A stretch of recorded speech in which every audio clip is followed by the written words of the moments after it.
Висше приложением для телевизионной программы христианской. Я им сказал, творческой группе, они сказали, многие молчали. Но Виктор говорил, что я ответственный за программы. Я не могу себе такое позволить. То человек, который слабо говорит по-русски, не понимает по-украински. Вообще, у нас еще такого не было. Темный человек будет говорить, сколько тебе надо минут? 10, 15? Я говорю, не, сейчас. Темный человек, который говорит ломаный русский язык, стоит перед сценой крупным, не то что событие какое-то происходит, какие-то движения, а он один крупный, в течение 60 минут. Не, они все люди выключат телевизор. Мы не хотим потерять наших зрителей. Я говорю, дайте мне просто один шанс, только один раз. Потому что я знаю, что Бог, который проговорил мне, Он докажет себе. И после этого одного раза, в том же день, Виктор покаялся.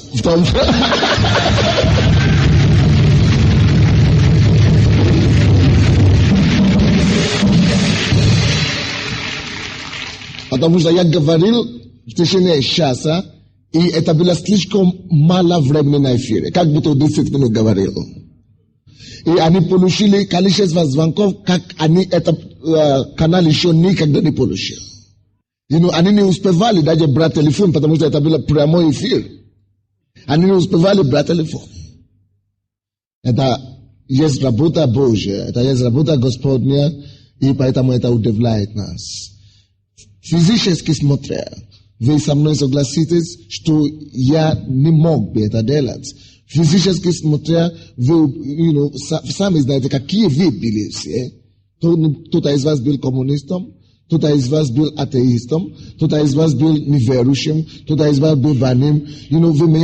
Как я мог бы убеждать вас, чтобы вы пришли к Богу? Я не мог бы это делать. У меня не хватает не хватает средства, не хватает ресурсов. Но когда Бог с тобою, то никто не может быть против тебя. Когда Бог с тобою, воинство небесное с тобою, а это больше, чем поддержки человеческой. Дорогие мои, то, что мы видим сегодня, это только что в пятницу, да, пророчествовал пастор апостол Тофф с Америки. Говорит, что до лета нам придется найти другое место. Потому что видите, сколько людей стоят. Наверное, 100-200 человек стоят. И я бы хотел попросить вас во имя Иисуса Христа. Начните помогать мне. Давайте начнем все церкви, начнем искать. Потому что даже если мы будем делать по 3 собрания, только Бог знает, сколько будет на втором служении. Даже если мы начнем делать 3 собрания, мы не знаем, если помолимся, действительно, помолимся. Поэтому я прошу вас, начните искать зал побольше, не только на 1000 мест, у нас здесь 1200, но сняли, некоторые, поэтому где-то здесь 1000 сейчас мест, но нам надо хотя бы на 1500 или на 3000, если вы найдете ангар или что-то подобное, и сделайте что-нибудь по поводу этого. Я хочу вам сказать, что то, что мы видим сегодня, это немножко, это даже еще не фундамент того, к чему Господь нас призывает. Я прошу вас, стойте с Богом в этой церкви, стойте с Богом, чтобы совершать изволение Божие на нашей жизни. Это очень важная часть этой церкви. Если ты самые слабые, самые пожилые, самые нищие, ты думаешь, что ты никто. Но ты поверишь, если я скажу, что мое сердце к тебе, и сердце Иисуса, каждому человеку, кто принадлежит этой церкви. И поэтому мы благодарны, я очень особенно счастлив за нашу группу прославления, что они выпустили эту кассету. Каждый из вас может иметь церковь дома, потому что дух нашей церкви в этой кассете. Дух нашей церкви там. И я бы хотел, чтобы вы принесли это помазание везде. Это моя мечта всегда, чтобы Бог размножил то помазание, которое Он вложил во мне, в вас. Я не хочу, чтобы эта помазание осталось только у меня.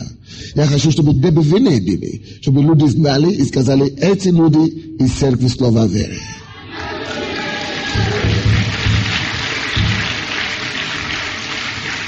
Это значит,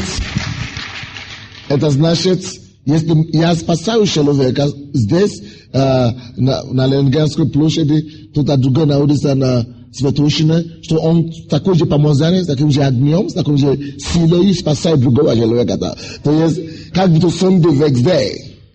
Но это даже не новость. Не то, что Sunday next day, но как будто Иисус Христос, действительно, который действует в вас, next day, через вас.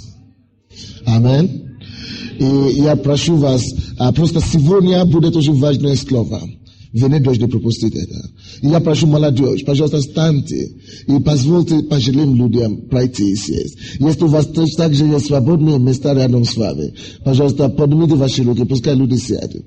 И вы уберите ваши куртки, уберите ваши, и пускай люди пройдут и сядут. Аллилуйя. И послушайте меня, пожалуйста, внимательно.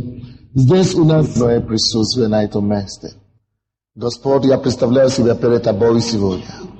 Я прошу тебя, чтобы ты проговорил через мои уста. Господь, научи нас свое слово, чтобы мы могли слышать и принять сердцем. И когда мы примем, чтобы мы могли стать делателями слова. Господь, я молюсь, чтобы это слово сегодня пало на благодарную почву. Чтобы никто из присутствующих не пожалел, что он слышал это слово и не действовал по нему. Во имя Иисуса. Дух Святой, я знаю тебя как наш учитель. Учи нас сегодня, чтобы мы могли слышать твой голос именем Иисуса Христа. И весь народ сказал: Аминь. Дайте ему славу и величие Христос. Спасибо.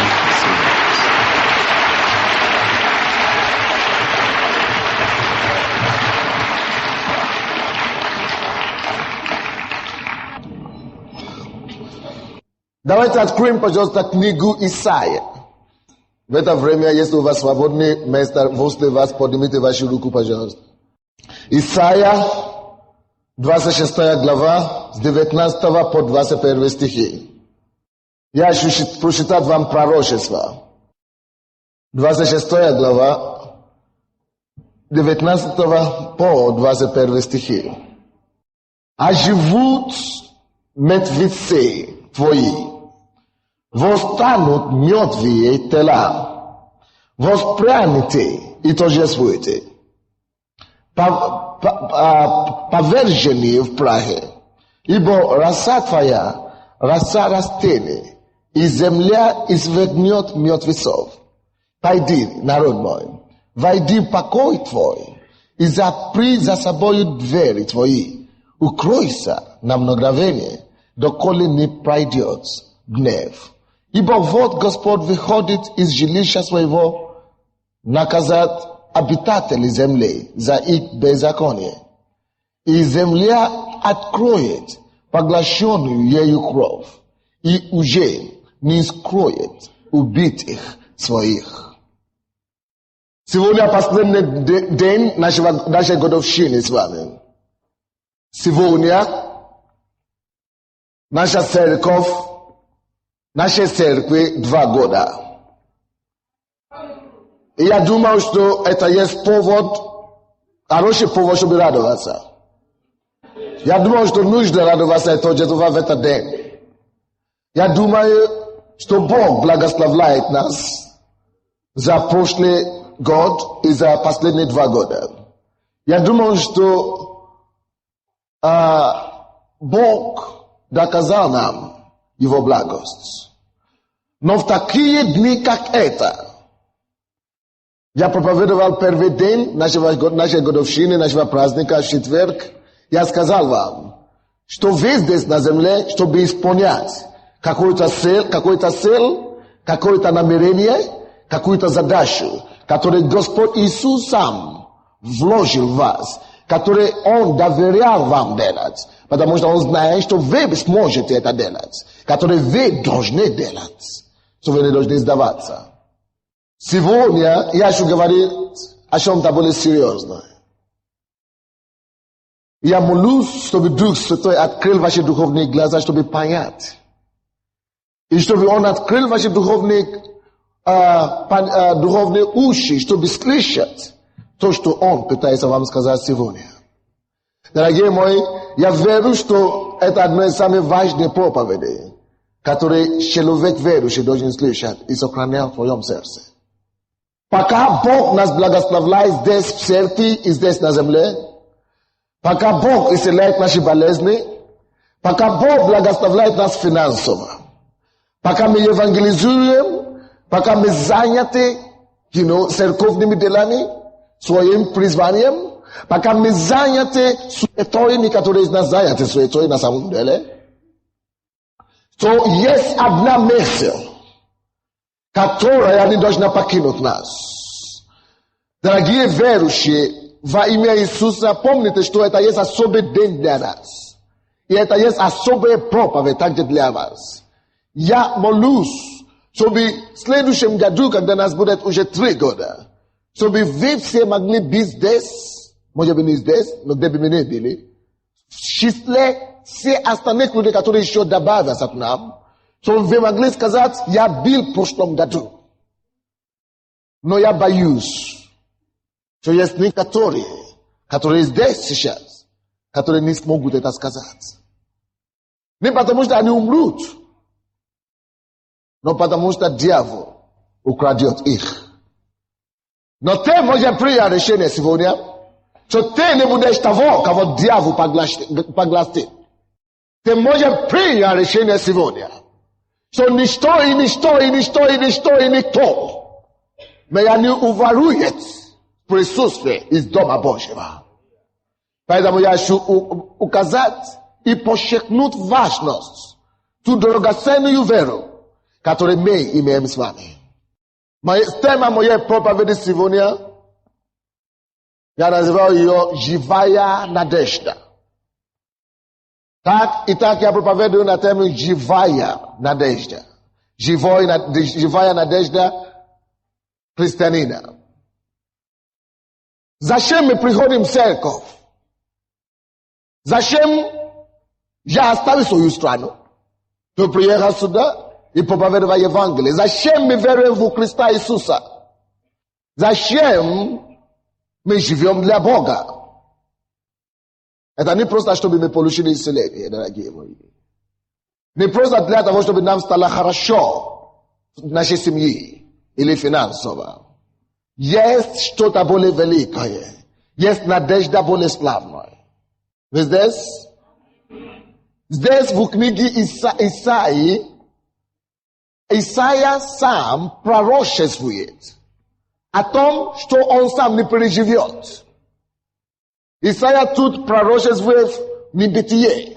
Он пророчествует верою на далекое будущее.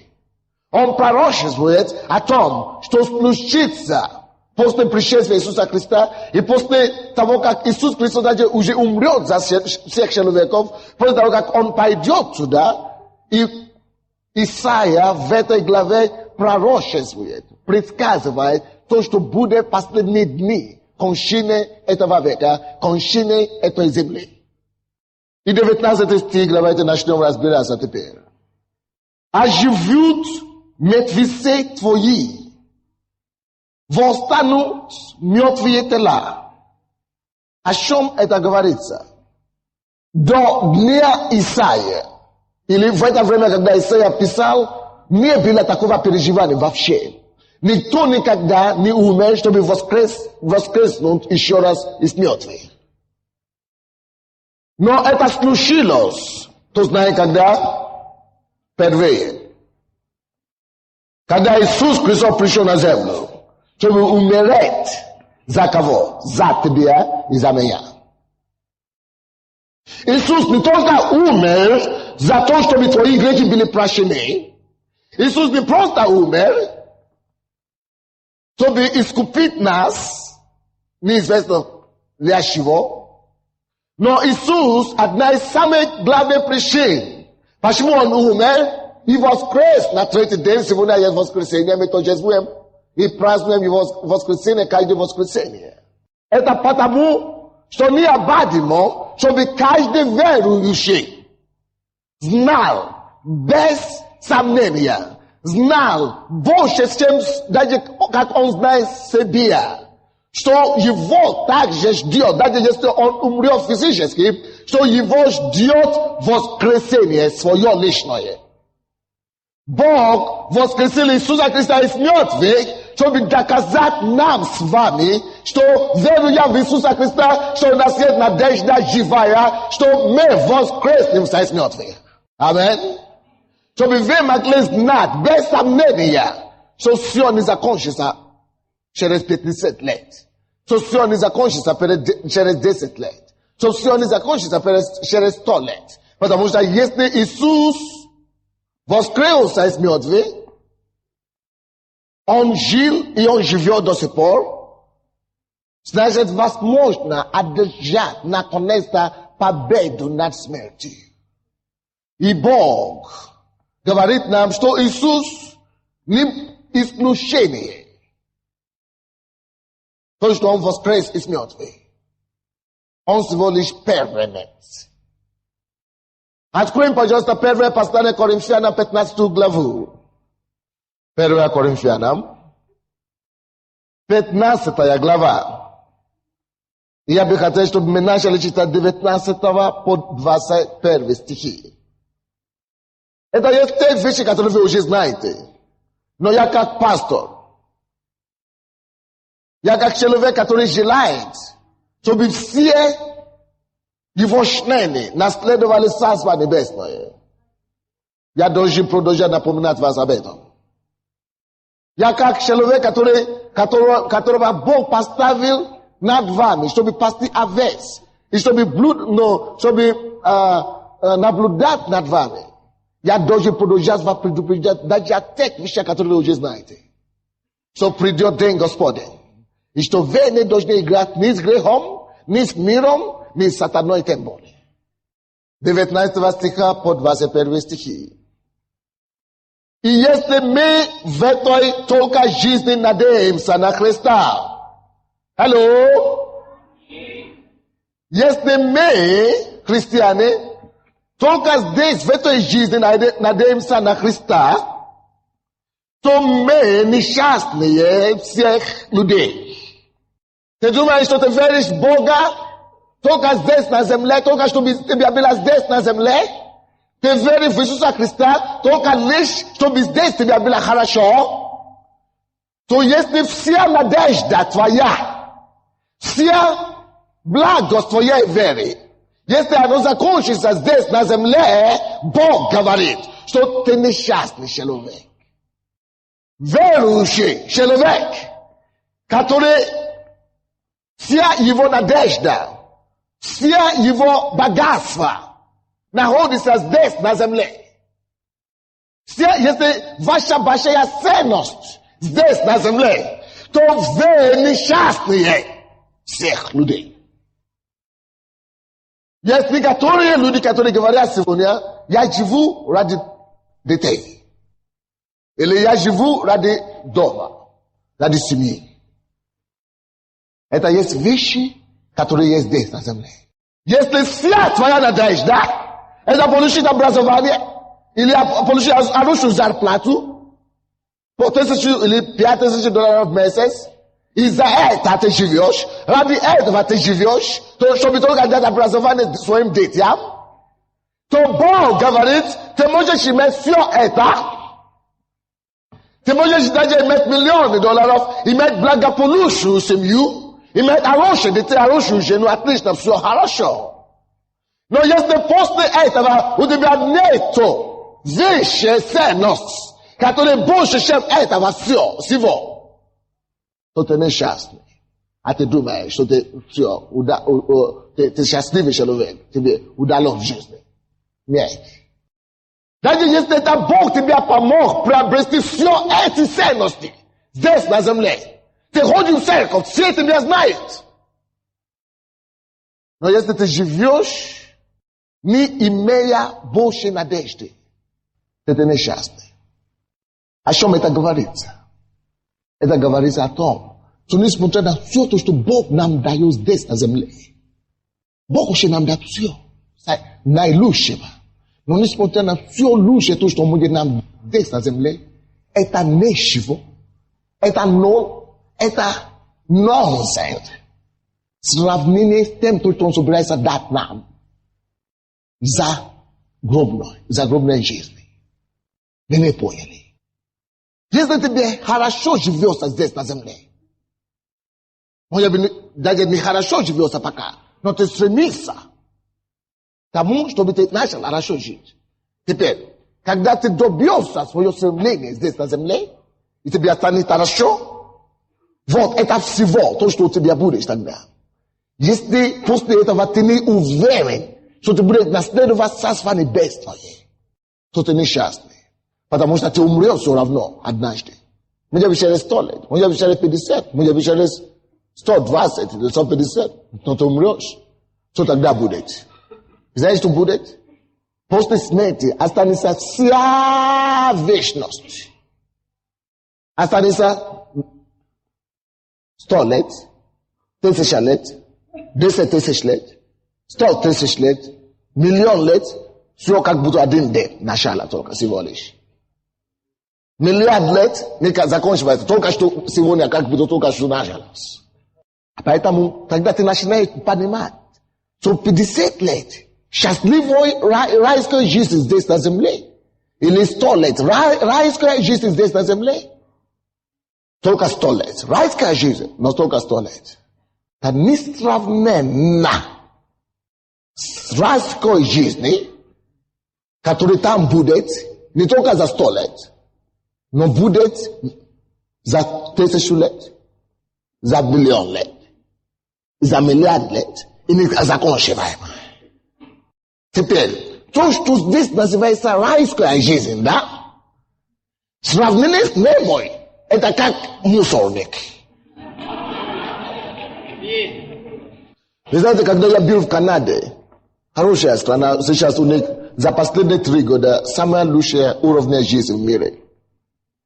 Я ходил там, я видел красивые места, я видел некоторые гостиницы, там ты платишь по $200 в ночь, и я был там.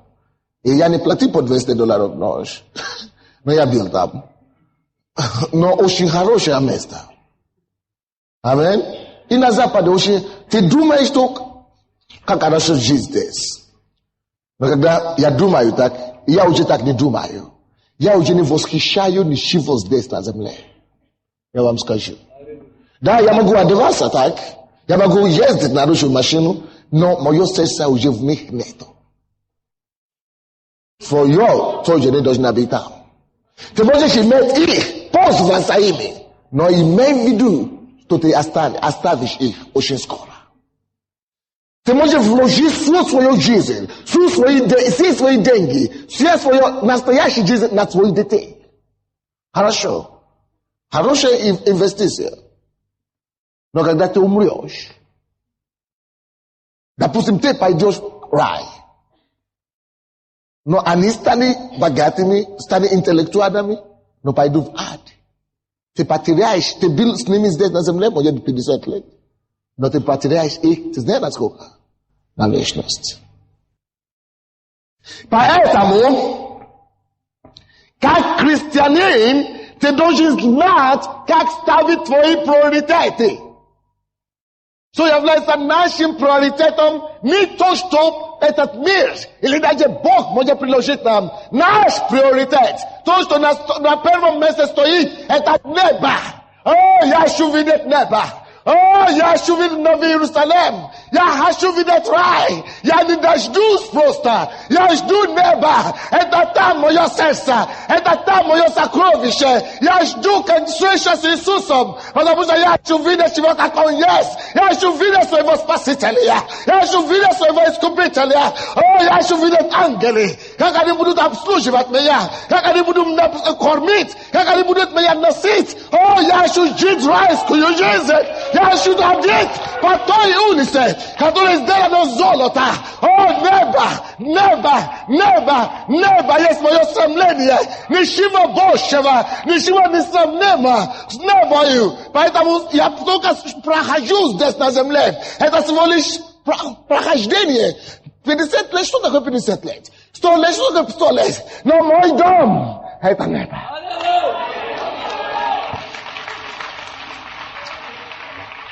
Ты должен это знать.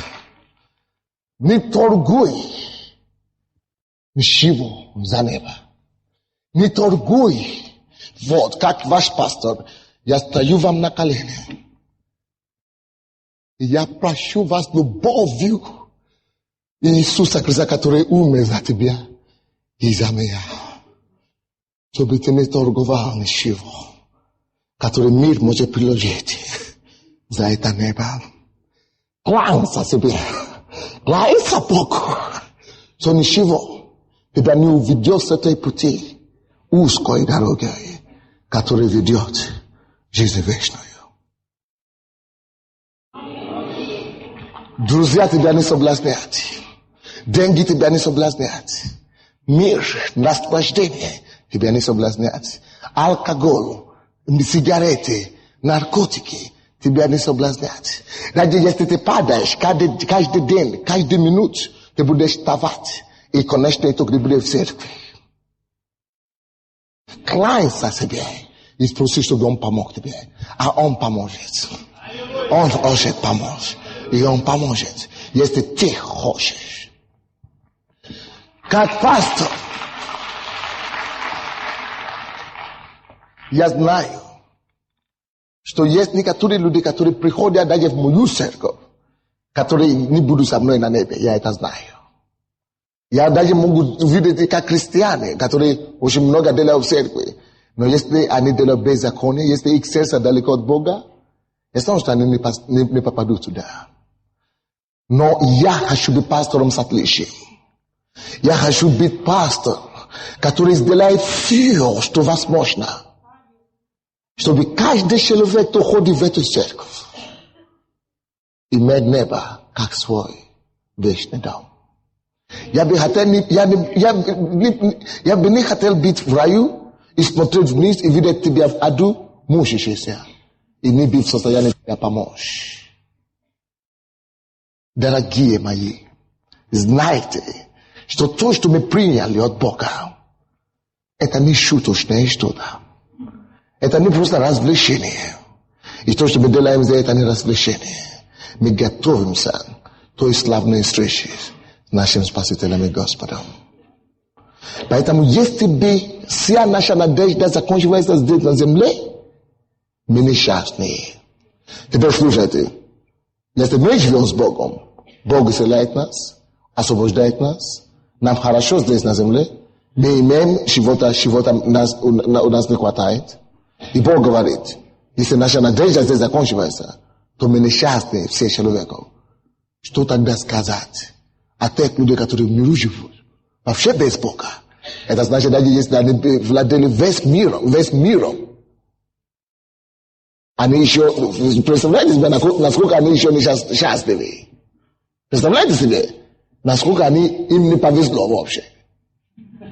Поэтому мы тратим деньги, поэтому мы собираем пожертвования, чтобы достичь достигнутых. Поэтому мы тратим деньги на телевидение, поэтому мы приглашаем всех отовсюду. Приходите ко Христу. Вы не дочь папас ад, потому что человек без Христа, он владея миллионами долларами, владея огромным домом или огромной машиной, он не владеет ничего. У него ничего нет на самом деле. Потому что это быстро проходит, и все закончится. Когда его погребят там, похоронят, да, он ничего не возьмет с собой. Ни дом, ни машину, ни копеек деньги. Он станет голым перед своим Создателем и должен дать отчет, как он жил здесь на земле. А вы знаете, как это будет оцениваться? Жил ли ты для Иисуса или ты жил без Него? Римлянам 8 глава 1 стих говорит, что итак, нет ныне осуждения. Слушайте, не надо открывать.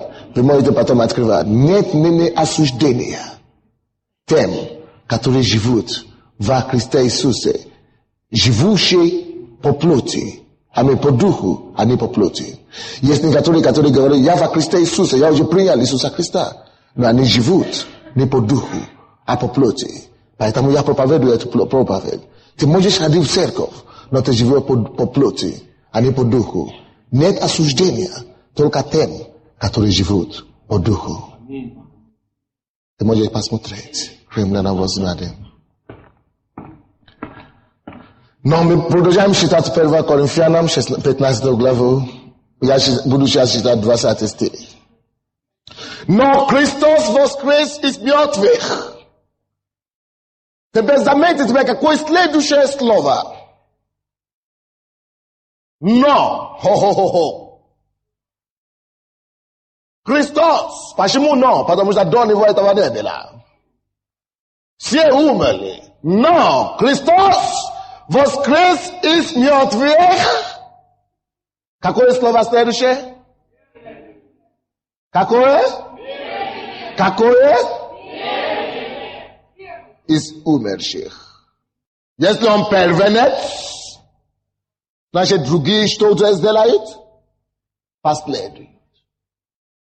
О, я should быть одним из тех, которые последуют за Христом. Я тоже воскрешусь из мертвых, и я это знаю. Иисус Христос мой гарант. Потому что Он воскресся сам из мертвых, Он меня воскресил. Потому что Он всего лишь первенец. Будет второй, будет третий и дальше. Только для тех, кто во Христе Иисусе. Давайте будем читать дальше. 21 стих. Ибо как смерть через человека, так через человека и воскресение мертвых. Через Адам, первый Адам, смерть пришел в жизнь. Вы знаете об этом? Смерть пришла в жизнь человека. Теперь через второго Адама, Иисуса Христа, что приходит жизнь. Но когда мы говорим о жизни, мы часто думаем, что это, то, что мы имеем сейчас с вами, это, вы знаете, что это, мы используем слово «жизнь», но на самом деле очень много есть здесь на планете, но не живут вообще. Они всего лишь существуют. Чтобы жить, надо иметь связь с автором, начальником жизни, который есть Христос Иисус. Здесь Он есть наша жизнь. Он есть наше дыхание. Когда ты живешь с Ним, ты действительно живешь. Теперь вернитесь, пожалуйста, в Исайя, 26 глава, и мы посмотрим 20 стих. 20 стих. «Пойди, народ мой, войди покой твой, и запри за собой двери твои. Укройся на мгновение, доколе не пройдет гнев». Я говорю вам, что здесь это пророческие слова, так что мы должны истолковать и другими местами Писаниями. «Пойди, народ мой, пойди покой твой». Бог обращается к своему народу. Мы его народ, правда. И он говорит: войди в покой твой и запри за собою двери твои. Укройся, но на мгновение, доколе не пройдет гнев. Давайте начнем с последнего слова. Гнев. Дорогие мои, знайте точно, что за всякое злое деяние, которое здесь происходит на земле, будет вознаграждение. Или вернее сказать, будет наказание. Это наказание, которое будет за это зло, которое происходит здесь на земле, называется Божий гнев. Вы здесь? Бог гневается. Бог разозлен на зло, на дьявола, который есть автор зла, и на всех, кто следует за дьяволом. Я вам скажу, me раньше с вами были кандидатами этого гнева. Если бы Иисус не встретился с нами однажды, мы шли на гнев Божий, лицо к лицу. Мы шли на самоуничтожение, самостоятельно. Но слава Богу за Христос. Аминь. Бог говорит, что придет гнев. Но к своему народу Бог говорит, укройся от гнева, который придет. Вы видите? Бог говорит его народу, те, которые уже пришли к нему сейчас. Когда вы пришли к Богу, вы покаяли ваши греха, правда? Он говорит, теперь вы уже покаялись, вы уже прощены. Поэтому укройтесь в Боге. Как укрыться? Кто из вас помнит истории Ноя и потопа? Кто-нибудь когда-нибудь слышал? Бог повелел Моисею построить себе ковчег. Ной построить себе ковчег. И ковчег — это прообраз Иисус Христос, прообраз спасения, прообраз церковь. Дом, где входит народ Божий и закрывает за собой дверь, пока потоп не высыпется с неба. Вы понимаете, да? Вот, когда был потоп, народ, люди, которые служили Богу, они были где? Ковчеги.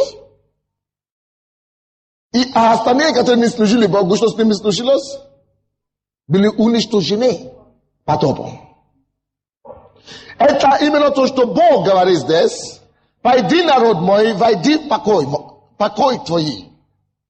Но здесь используется слово покой, который дает нам знать, что не просто жить в Иисусе Христе, потому что гнев придет куда? На землю, правда? Бог, второе послание, Петра, 3 глава, 10 по 15 стихи, говорится о том, что мир уничтожится. Бог огнем уничтожит весь этот мир. И откровение нам говорит, что старый мир, я видел старое небо прошло, и старая земля прошла, и новое пришли. То есть Бог собирается уничтожать этот мир и всех людей, которые не живут для Иисуса Христа. Гнев Господа скоро освободится. Но если гнев Божий опустится на землю, и мы здесь, то получается, что и нас тоже Господь убьет. Но Господь нас не убьет. Откройте, пожалуйста, первое послание Фессалоникийцам, 5 глава. Не закрывайте Исаия, потому что мы будем постоянно обращаться к Исаии. Не закрывайте Исаия, пожалуйста. Мы будем постоянно возвращаться туда. Первое послание Фессалоникийцам, 5 глава, с 1 стиха по 3. С 1 стиха по 3, 5 глава Фессалоникийцам, 1. О временах же и сроках нет нужды писать к вам, братья. То есть он говорит, что я вам не скажу конкретно, когда Иисус Христос придет и так далее. Но что же он хочет нам сказать? Давайте послушаем его. 2 стих. Ибо сами вы достоверно знаете,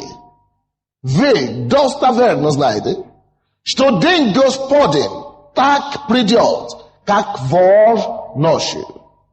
Что это значит? День Господень придет, как вор ночью. Это значит, Бог или Иисус Христос мог появиться в любое время. Слава Богу. Бог может появиться, пока я говорю сейчас. Аминь. Бог может появиться сейчас, прямо сейчас. Бог может появиться в любое время, в любой момент. Он может появиться завтра. Он никому не предупредит об этом. Что я приду сегодня, допустим, 4 число февраля, в 4 часа дня. Он это не сделает, дорогие мои. Аминь. Он это не сделает. Ты можешь почувствовать в духе, но он тебя не скажет так. Вот. Так что, почему он это делает? Потому что он хочет, чтобы ты всегда был готов. Он придет как вор, потому что он не хочет, чтобы мы отошли от него ни на один день. Может быть, он придет, именно тогда, когда ты, в тот день, когда ты уже говоришь: Господь, до свидания, я уже устал. Поэтому верующие, слушайте меня, пожалуйста, продолжайте каждый день ожидать пришествия Иисуса Христа. Бодрствуйте. Во всех Евангелиях Иисус всегда говорит о том, чтобы люди бодрствовали. Бодрствуйте. Бодрствуйте. Это значит не расслабься в этом мире. Дорогие мои, как бы тебе здесь не было хорошо или плохо, не позволь себе забыть о том, что у тебя есть предназначение. Не расслабься. Никогда, каждый день ожидай пришествия Иисуса Христа. Не расслабься, чтобы не пасть в искушение. Потому что когда человек падает в искушение, и он начинает жить во плоти, он начинает жить, чтобы угодить дьяволу или миру или себе, то когда Иисус придет, этот человек останется здесь на земле. Мы дойдем до этого сейчас. Так. 3 стих. Ибо когда будут говорить мир и безопасность, когда люди миру будут говорить мир и безопасность, тогда внезапно постигнет их пагуба, подобно как мука родами постигает имущую во чреве, и не избегнут. Теперь дальше смотрите, ниже чуть-чуть, 8 и 9 стихи. Мы же, теперь что касается нас, которые живут во Христе, мы же, будучи сынами дня, вы слушаете меня? Мы с вами, церковь Бога, мы же, будучи сынами дня, да трезвимся. Мы должны быть всегда трезвым. Хорошо, что будет тогда, если я не буду трезвым? Или если я не буду жить день, если я не буду жить как 7 дня, если я буду жить как день-ночь, 7 ночью, допустим. Что будет? Почему меня предупреждает об этом? Это значит, что нужно быть трезвым. Потому что если ты не трезвым, ты начинаешь расслабляться и жить в грехе. И если этот день настанет тебе или заставит тебя не бодрствующий, ты живешь в грехе, как любой неверующий человек, ты таким же образом, этот гнев придет на тебя, как на них. Хотя Бог не определил этот гнев на верующих, но ты опустился и пошел к ним.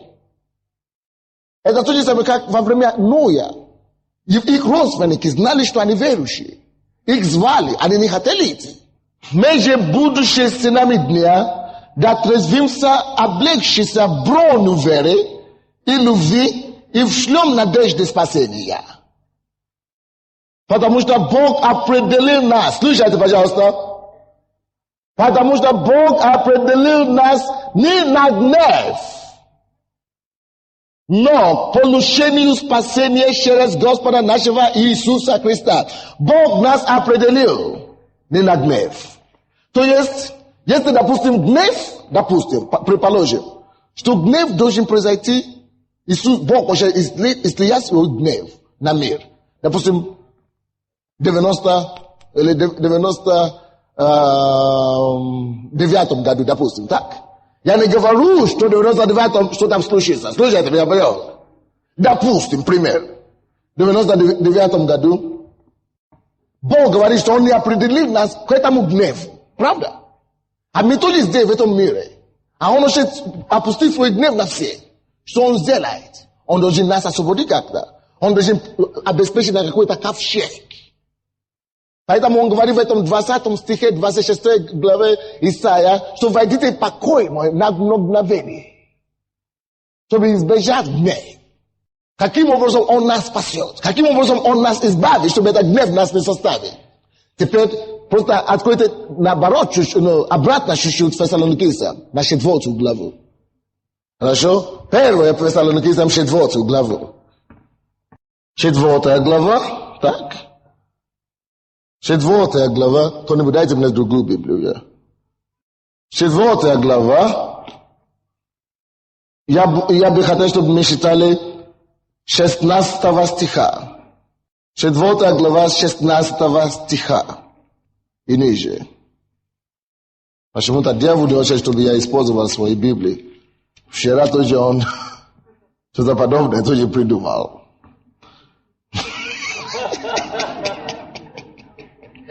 А 4 стих.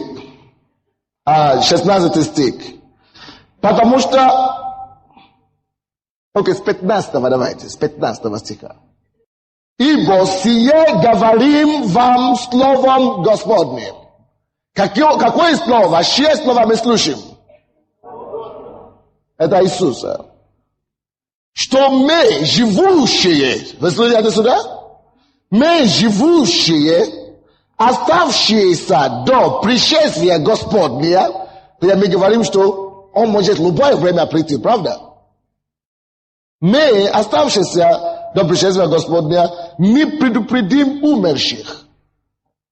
Потому что сам Господь при возвещении, при гласе архангела и трубе Божьей зайдет с неба, и мертвые во Христе воскреснут прежде. Потом мы, оставшиеся живых, вместе с ними восхищены будем на облаках, в устремлении Господу на воздухе. И как всегда с Господом, итак, всегда с Господом будем. Итак, утешайте друг друга сами, семи словами. Что происходит здесь? Что будет? Что будет? Тут речь идет о том, что называется восхищение церкви. Потому что здесь написано, что мы, 17 стих, оставшиеся в живых, вместе с ними восхищены будем. Есть то, что мы называем восхищением. И это есть своеобразный выход, чтобы не быть здесь во время гнева Божьего. Поэтому Бог придумал, будет это перед его пришествием. Второго пришествия. Второе пришествие Иисуса, мы уже с ним придем. Но это называется по-другому. Как восхищение. Кого восхищается? Восхищение значит взятие, да? На небо. Это восхищение будут люди, которые имеют залог духа. Я не говорю люди, которые крещены Духом Святым. Слушайте меня. Я не говорю люди, которые крещены Духом Святым. Но я говорю люди, которые имеют залог духа. Это значит люди, которые спасены. Это значит люди, которые имена написаны в книге жизни. Аминь. Вот. Эти люди будут восхищены на воздухе, Библия говорит. И таким образом вместе будем всегда с Господом. Вы хотите, чтобы вы были в этом числе? Гнев придет на землю, но до этого Бог нас освободит. Вы знаете, как это произойдет? Библия говорит нам от Матфея и от Луки об этом. Пока люди кушают, муж и жена, если муж верующий, жена неверующая, жена обнаружит, что муж пропал. Или наоборот, жена пропала. Куда выходит на улицу и говорит, что не только твой муж пропал, и мой сын тоже пропал, моя дочка пропала. То есть все верующие, мир проснулся. И увидели, что все верующие уже ушли, значит, это правда, то, что они проповедовали. Но, слушайте, Библия говорит, что во мгновение, когда Иисус Христос появится так, да, что сначала мертвые воскреснут прежде. Что же будет, если мы умрем до этого времени? Если Иисус не придет в нашем поколении, то все равно надежда не потеряна. Потому что прежде воскреснет мертвые во Христе. Потому что если ты умрешь верующим, не то, что верующим в душе, я в душе верю, ставлю свечки, ты думаешь? Верь в душе тогда, потом посмотрим, но будет поздно. Мы говорим о серьезных вещах, мы говорим о тех людях, которые служили Богу искренне и доброй совести. Те, которые жили, вы помните, Римлянам 8:1, те, которые жили в духе, а не по плоти.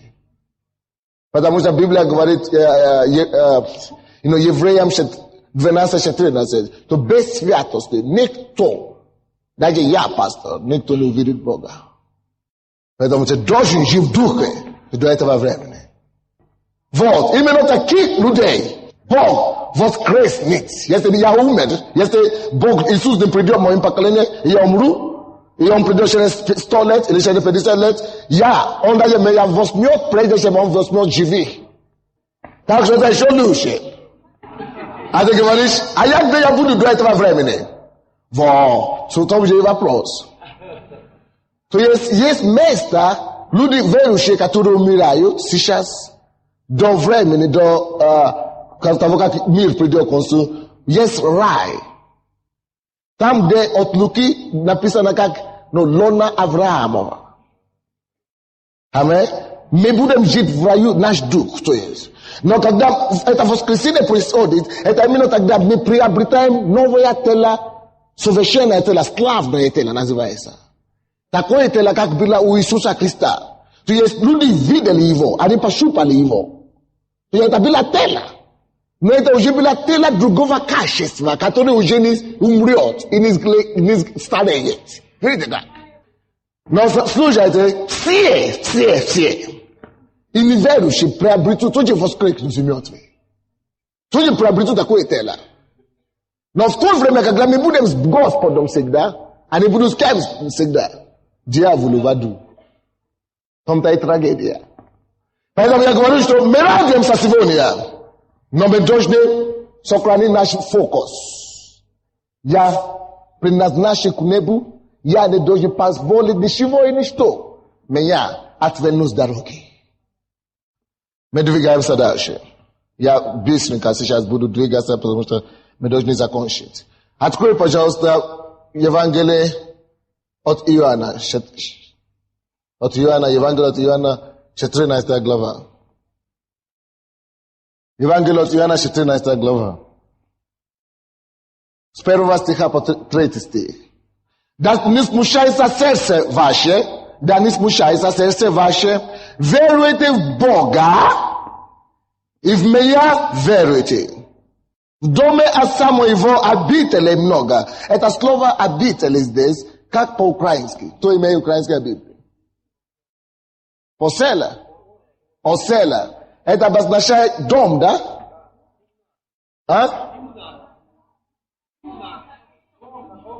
Комнат. Это значит дом.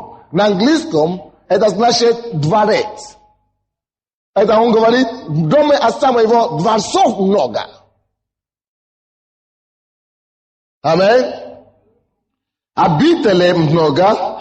А если бы не так, я сказал бы вам. Если бы не так, я бы вам сказал правду. Но это так.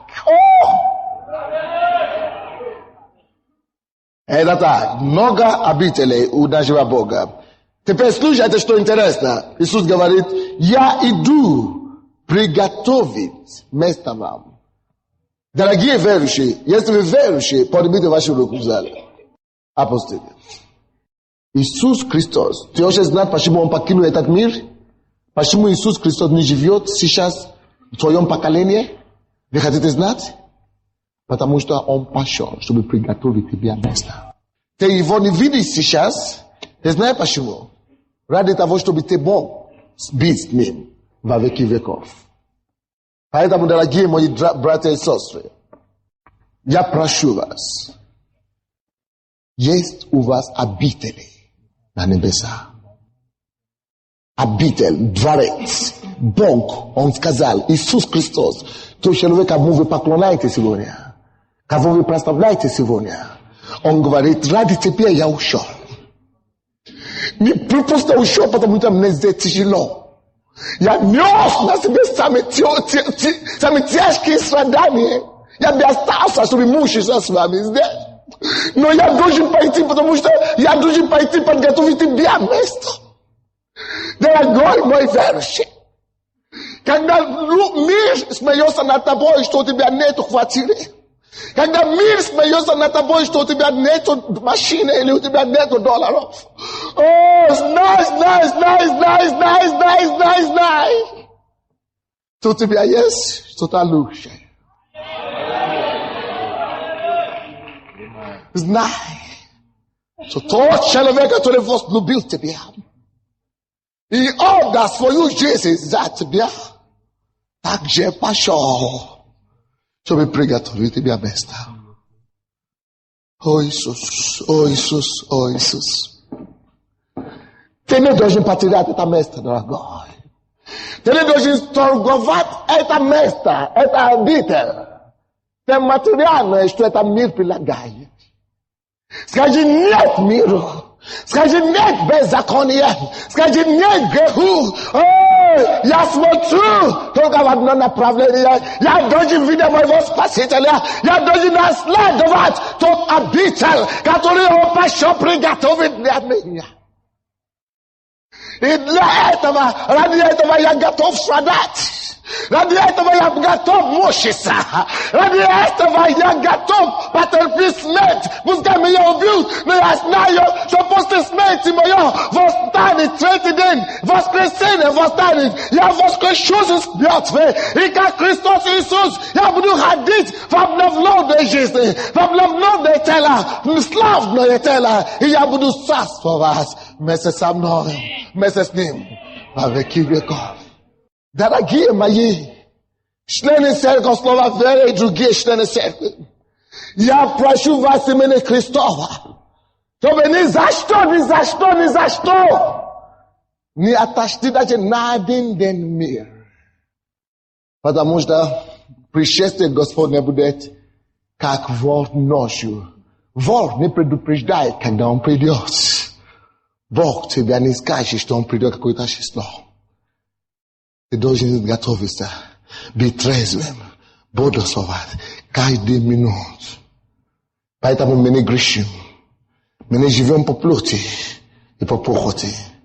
Мы живем так, чтобы нам не было стыдно. Так, чтобы мы не страдали вместе с миром, вместе с грехом, вместе с нечестивыми, когда гнев Божий пустится на них. 14 глава, которую мы читали, 3 стих. И когда пойду и приготовлю вам место, приду опять. И возьму вас к себе, чтобы и вы были где я. Что Иисус сказал? Чтобы вы были где я. Он говорит, он придет. Вы верите, что он лжет? Вы верите, что он не обманывает? Если он сказал, что он придет, значит он что сделает? Как бы это затянуто не было, как бы поздно не было, жди своего Спасителя. Он уже обещал один раз и держит его обещание. Он обещал не раз, а теперь и держит свое слово. Пошел на крест и его убили за твои. Не за его собственные, но за твои грехи. Стоит жить для него. Молодые девушки, молодые парни, не позволяйте мир приложить вам какие-то неверующие парни или девушек, то выйти замуж. Да, ты можешь жить в замужестве, половину, которая будет в муках и беда, и потерять тем Божий, Царство Божие.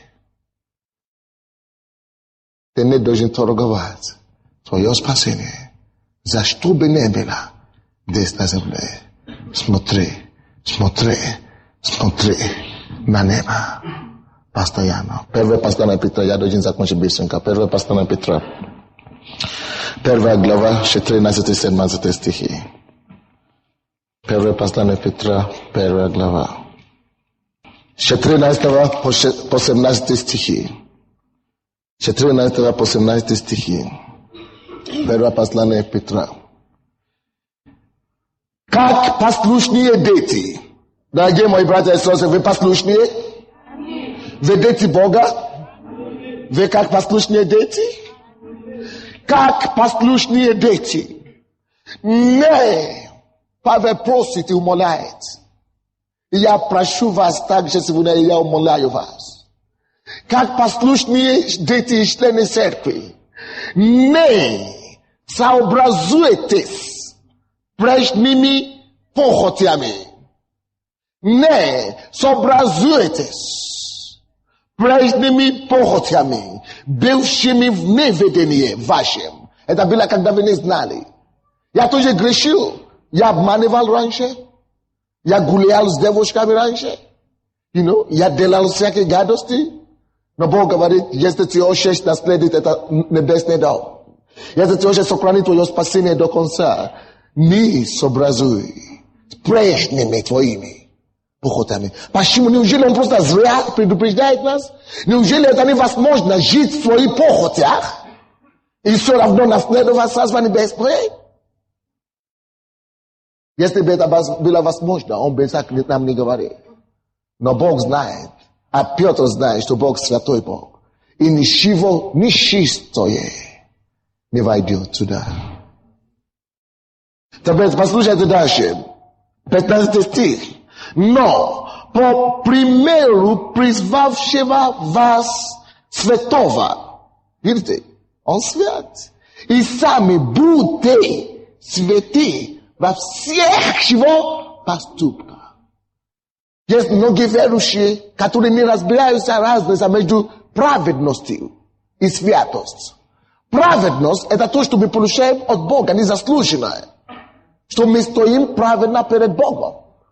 Но помимо праведности, то, что мы прощены Богом, после спасения, Бог хочет, чтобы мы ходили как свято. Поэтому Бог не сказал, без святости никто не увидит Бога. Он не говорит, без праведности никто не увидит Бога. Он говорит, без святости. Что ты делал после того, как ты получил дар праведности. Жили ты свято или нет. Поэтому он говорит, но по примеру призвавшего вас, святого, и сами будьте святы во всех поступках. Будьте святы, не обманывайте, не гуляйте, живите, как так он призвал нас. 16 стих. Ибо написано, будьте святы, потому что я свят. 17 стих. И если вы называете отцом того, который нелицеприятно судит, нелицеприятно судит каждого, кому они пишут здесь? Верующим. По делам, то со страхом. Вы слышите? Это наша годовщина. Но я должен говорить вам истину. Истина горько иногда казается нашим ушам. Но когда мы услышим и примем, она освободит нас. Но вы должны слышать истину.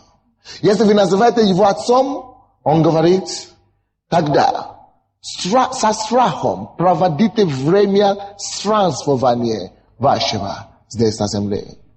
Здесь это всего лишь мы путешествие. Это странствование. Это земля 70 лет, 80 лет, это как миг у Бога. Это странствование, это ничего. Со страхом проходите время ваше странствование здесь, на земле. Может быть, вы раньше делали аборты в вашей жизни, но вы теперь пришли к Богу. Не убивайте Божьих младенцев. Со страхом начните проводить ваше время здесь, вместе с Господом. Со страхом. Почему со страхом? Со страхом грешать. Я не хочу грешить против Бога. Страх Божий – это наша мудрость. Это кто мудрый, пускай послушай это слово. Если у человека есть страх Божий, он не будет говорить, я буду ходить в церковь только раз в месяц или раз в неделю. Он будет стремиться к Богу, потому что он может быть такой, как его Отец Небесный. Откройте, пожалуйста, еще одно место в Филиппийцам 2. Филиппийцам 2. Я буду читать 12 стих. Филиппийцам 2, 12. Филиппийцам 2, 12 стих.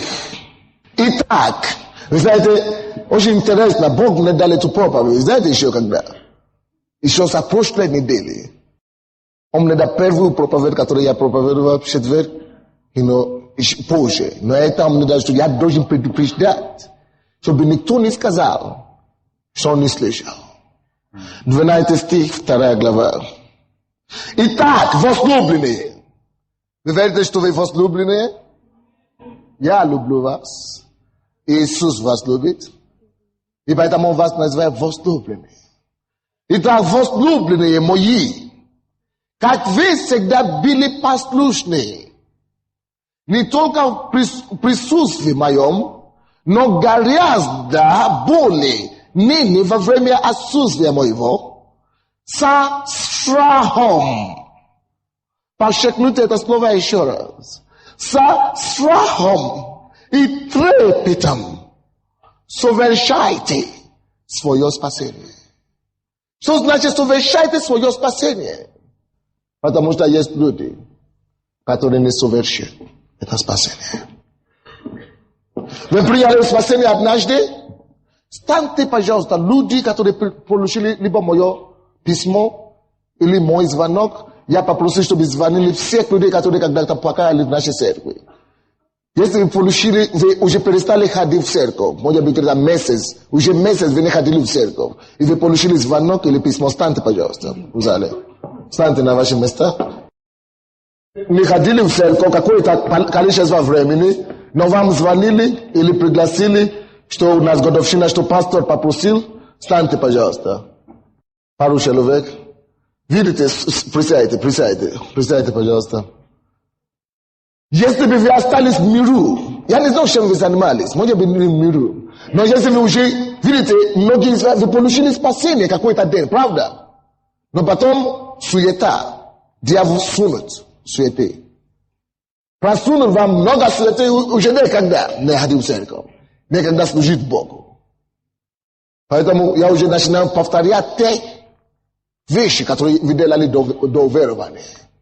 Если бы Иисус уже пришел до того, как вы пришли, вы знаете, что бы случилось? Если вы уже живете во плоти, я не говорю, если вы живете правильно, но если вы уже живете во плоти, вы уже опускали в прежние похоти, вы бы остались здесь на земле. На гнев, который придет на мир. А этот гнев же не на нас, но это на мир. Но когда вы отходите от ковчега, когда вы отходите или смотрите назад, Иисус говорит нам, помните жену Лота. Ты можешь выйти, уже спасен вроде бы, но если ты будешь смотреть назад, ты потеряешь это спасение. Это то, что Библия говорит, что совершайте ваше спасение со страхом и трепетом. Почему вы должны совершать спасение? Есть спасение, слово, о котором мы говорим, каждый уверовавший спасен будет. Оно разделено на 3. Я могу вам показать, но сейчас нет времени. Второе служение должно начаться скоро. Разделено по Библии на 3 категории спасения. Первая категория – это когда я вышел из царства тьмы на царство света. Я принял Иисуса Христа сегодня, и это случилось мгновенно. Это то, что я получил праведность, бесплатно. И это есть спасение такое через как дар. Но когда я живу в духе с Богом, я хожу с Богом. Я совершаю это, о чем мы читали. Я совершаю свое спасение. Я все еще спасен. Потому что я хожу с Богом. Но я еще не спасен до конца. Еще есть место Писания, я могу вам показать. Где написано, что, допустим, здесь написано, допустим, совершите ваше спасение. Это значит, если я уйду от Бога, это значит, я не совершу свое спасение. Другое место говорит, наше спасение закончится, именно когда мы увидим Иисуса Христа лицо к лицу. Тогда мы уже говорим, да, слава Богу. Он говорил, кто потерпит до конца, то спасется. Дорогие мои, потерпите до конца. Потерпите до конца. Потерпите, чтобы не случилось, даже если я вас будет обижать, простите меня, но от Иисуса не надо отойти. Я прошу вас. И последние стихи, которые я буду читать сегодня, а потом мы будем молиться. Колоссянам 1 глава, 3 глава с 1 стиха. Колоссянам Третая глава. Первые 3 стихи. Я хочу, чтобы вы так поступали в вашей жизни. Итак, если вы воскресли со Христом, то ищите какого? Горнего. Ищите горнего. Небесное. Будьте фокусированы на небо. Ищите только горнего, небесное. Где Христос сидит одесную Бога. О горном, о небесном помышляйте. Вы слышите? Многие люди не помышляют уже о небесном. Но вы должны. О горном помышляйте, а не о земном. Ибо вы умерли. И жизнь ваша сокрыта со Христом в Боге. Когда же явится Христос, жизнь ваша, тогда и вы явитесь с Ним во славе. Это если мы будем смотреть на горы. Церковь снова верит 2 года. И мы радуемся. Но это тебя не спасет. Будешь ли ты вместе с нами радоваться тогда там? Когда мы все станем в очередь перед судилищем Господа. Когда Он будет смотреть книги и в книгу. В Библии написано, что те имена, которые написаны в книгах, будут свежены в озеро огненное. Но есть имена, которые в книге написаны, 20 глава Откровения. Книга жизни. Вот эти будут всегда с Господом. Будешь ли ты следовать за Господом до конца твоей жизни? Давайте станем, будем молиться. Подними свои руки к Богу и твое сердце. Говори: Господь, я принимаю свое решение твердое и конкретное. Что ничто и ничто. Ничто и ничто. Ничто и ничто. Ничто и ничто. Не отберет меня от руки Божьей. Я буду служить Тебе всегда, Господь мой. Я буду служить Тебя всегда, Господь. Аллилуйя. Иисус, сохрани меня до конца. Дух Святой, сохрани меня до конца. Чтобы дьявол меня не поймал. Чтобы мир меня не поймал. Чтобы грех меня не поймал. Закрой свои глаза, поговори с Богом. Каждый говорит о себе. Каждый говорит о себе. Каждый говорит о себе. Скажите Иисусу: я хочу Тебя видеть лицо к лицу. Я хочу наследовать жизнь вечную. Подними свои глаза к Нему. И подними свои руки к Нему, твое сердце к Нему, поговори с Ним. Господь, я сдаюсь. Руководи мною. Будь моим Господом каждый день.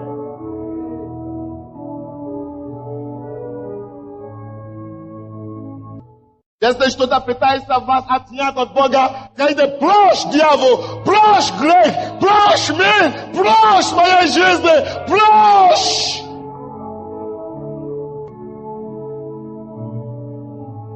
О, молись, брат мой, молись, сестра моя, молись о своей жизни. Поговори с Богом о твоей жизни, о твоем спасении, то драгоценное спасение, которое ты однажды принял от Него. Baba.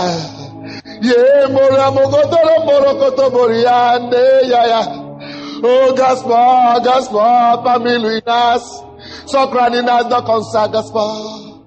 Socraninas de Consa. Mais prosim de bien Socraninas. Oh, Jesus, Gaspard. Socraninas, Gaspard.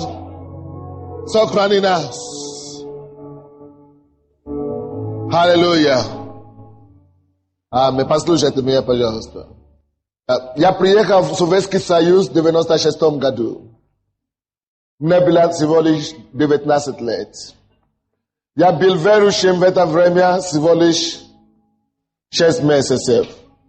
В 86 году, я извиняюсь, в 86 году, 10 лет в этом году, я был верующим всего лишь 6 месяцев, полгода.